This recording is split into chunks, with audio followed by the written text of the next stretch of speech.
Hai Sobat Komunikasi, ketemu lagi di Nawar Talks bersama aku, Maura Fadila yang bakal memandu bincang-bincang kita pada hari ini.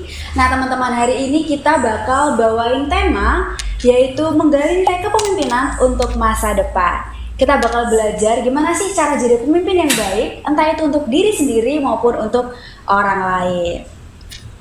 Nah kenapa sih kita harus belajar kepemimpinan? Supaya kita bisa membangun masa depan kita yang lebih baik dan lebih terorganisir juga. Tentunya bersama dengan narasumber kita, Bapak Sri Madu Rakyanto, Sarjana Sosial, selaku Kepala Bidang Penegakan Peraturan Perundang-undangan dan juga Pelaksana Tugas Kepala Bidang Pemadam Kebakaran Satpol PP Kabupaten Sleman, Yogyakarta. Mungkin kepada Pak Madu boleh disapa teman-teman di rumah? Hai sahabat komunikasi. Oke, baik. Mungkin langsung saja nih, karena teman-teman mungkin udah penasaran banget. Kira-kira instansi yang Bapak pimpin ini tuh bergerak di bidang apa sih, Pak? Jadi kalau Satpol PP ini sesuai dengan peraturan pemerintah nomor 16 tahun 2018, ini bergerak dalam pertama adalah penegakan peraturan kepala daerah dan peraturan daerah. Yang kedua adalah menyelenggarakan ketertiban umum. Yang ketiga adalah perlindungan masyarakat, di mana di dalamnya juga ada bidang pemadam kebakaran yang menjadi salah satu pelayanan kepada masyarakat. Oke, baik. Berarti nggak cuma satu bidang aja ya, Pak? Ya. Oke, selanjutnya nih, Bapak ini kan sebagai pemimpin ya, Pak. Ada nggak sih visi misi dan strategi tertentu untuk Bapak memimpin tim Bapak? Jadi kalau visi misi itu adalah karena Satpol PP merupakan organisasi perangkat daerah, jadi visi misi yang dijalankan adalah visi misi bupati, wakil bupati terpilih, di mana kalau visi Kabupaten Sleman di tahun ini di 24 sampai 26 adalah terwujudnya Sleman sebagai rumah bersama yang cerdas, sejahtera, berdaya guna, berdaya saing, menghargai perbedaan dan memiliki jiwa gotong royong, di mana ada 6 misi yang dijalankan oleh pemerintah Kabupaten Sleman sesuai dengan ketugasan kami di Satpol PP. Adalah misi keempat, yaitu meningkatkan ketahanan masyarakat dalam menghadapi berbagai macam ancaman dan bencana. Itu yang menjadi prioritas dari ketugasan kami. Oke, baik. Terkait dengan strategi, jadi kalau kita melihat beberapa teori kepemimpinan, tentunya sesuai dengan ketugasan kami, kelihatannya kami lebih cenderung ke teori kontingensi. Jadi kita melihat sesuai dengan permasalahan yang ada, tidak harus stylenya juga harus demokratis, tidak harus otoriter dan sebagainya. Melihat kebutuhan dari karena Trantibum ini kan untuk jabarannya kan juga agak luas gitu kan. Oke, baik. Berarti tergantung kondisi juga ya Pak untuk menentukan strateginya. Dan selanjutnya nih, bagaimana sih ceritanya awal mula Bapak ini bisa menjadi seorang pemimpin? Ceritanya gimana gitu? Jadi kalau di Kabupaten Sleman ini kan menjadi seorang pejabat struktural ada tahap-tahap, mulai dari di lapangan, terus ada tes-tes kompetensi yang harus dilakukan. Tentunya kalau sesuai dengan ketentuan aparatur sipil negara adalah merit system. Jadi ada melalui kriteria tes yang harus dilampaui dan dia layak untuk menjadi duduk di jabatan tersebut. Oke, baik. Berarti juga ada proses yang panjang di balik itu semua ya Pak. Baik. Mungkin selanjutnya nih, di dalam sebuah tim ini kan pasti banyak banget kepala ya, nggak cuma 1-2 orang saja. Gimana sih cara Bapak untuk meyakinkan teman-teman nih, merangkul teman-teman supaya bisa mencapai visi misi yang sudah ada?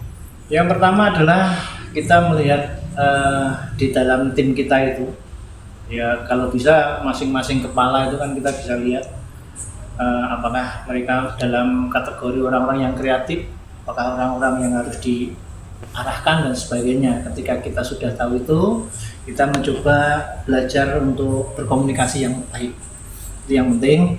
Yang kedua juga sesuai dengan ketugasan kami bahwa di dalam Satpol PP ini kan ketugasannya kan setengah pasukan ya, setengah militer itu. Jadi karena kami berdiri di dalam organisasi sipil, tentunya juga unsur-unsur demokratik harus ada. Yang pasti pertama adalah keteladanan, kedua memberikan kesempatan seluas-luasnya untuk delegasi kewenangan kepada anak buah. Kalau memang anak buah mampu, kasih kesempatan. Yang ketiga adalah selalu memotivasi anak buah untuk selalu maju. Itu yang paling penting. Baik, berarti yang paling penting ini komunikasi juga ya Pak ya. Komunikasi adalah kunci teman-teman. Jadi bagaimana seorang pemimpin itu merangkul teman-temannya menggunakan komunikasi yang baik dan memotivasi juga. Oke, pertanyaan selanjutnya nih Pak, bagaimana sih cara Bapak untuk menghadapi masalah-masalah yang datang nih, entah dari internal maupun eksternal? Kalau terkait dengan permasalahan itu kan karena menjadi seorang pemimpin adalah merupakan bapak atau menjadi pelindung dari anak buah, tentunya juga dalam melaksanakan tugas yang penting adalah pertama adalah pelayanan masyarakat. Yang kedua juga keselamatan anggota itu yang penting. Jadi ada hal tertentu yang ketika memang tugas yang kelihatannya membahayakan untuk anak buah, kita harus memikirkan resiko-resiko dan harus mengantisipasinya. Apakah ini teman-teman harus bergerak ke sana atau tidak? Itu yang penting. Yang selanjutnya adalah diupayakan bahwa semua dalam tim itu adalah merasa nyaman dalam melaksanakan tugas. Itu penting. Berarti untuk membuat kenyamanan itu sangat diperlukan ya Pak untuk menunjang kinerja. Oke, mungkin selanjutnya saya mau bertanya, kalau menurut Bapak sendiri nih, kira-kira sifat bagaimana sih yang harus dimiliki oleh seorang pemimpin itu? Ya, kalau yang penting adalah yang pertama adalah keteladanan. Keteladanan, memberikan kesempatan anak buah untuk maju. Yang ketiga adalah yang pasti sering-sering untuk berkomunikasi. Jadi interpersonal antara pemimpin dengan masing-masing anak buah, bahkan diupayakan bahwa seorang pemimpin itu harus tahu bagaimana dapur anak buah di rumah, biar anak buah juga nyaman dalam melaksanakan tugas. Berarti untuk mengenal tim secara personal itu juga sangat penting untuk menunjang kinerja juga ya Pak. Jadi bagaimana teman-teman tim itu bisa dibikin untuk nyaman sehingga kinerjanya juga bakal bagus begitu. Oke, tadi kita sudah ngomongin soal sifat-sifat yang harus dimiliki oleh seorang pemimpin. Nah, sekarang kira-kira kalau Bapak sendiri ini tipe pemimpin yang seperti apa sih? Kalau saya secara pribadi merasa bahwa kalau kita melihat style atau gaya kepemimpinan itu kan, kalau untuk di Satpol PP itu kan harus kadang-kadang memang harus demokratis, kadang-kadang juga harus otoriter, karena memang kalau kita mengadopsi pada teori kontingensi tadi kan sesuai kebutuhan. Jadi kalau memang di dalam timnya itu memang anak buah dinamis, kreatif, ya udah coba kita menerapkan demokrasi. Tetapi pada saat tertentu kan tidak dalam satu tim yang harusnya ada pimpinan, ada pasukan dan sebagainya, ini kan tidak harus demokratis semua. Iya. Nanti kalau demokratis semua nggak jalan, mereka malah pulang gitu kan, harusnya bekerja dan sebagainya. Bubar, nah, itu diperlukan satu otoriter pada hal-hal tertentu yang memang untuk kepentingan yang lebih besar. Baik.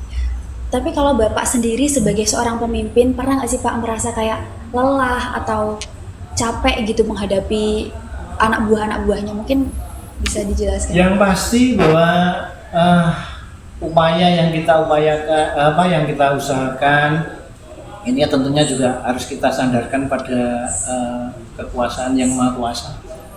Bahwa apapun yang kita upayakan, kalau niatnya baik tentunya akan dibantu. Itu aja.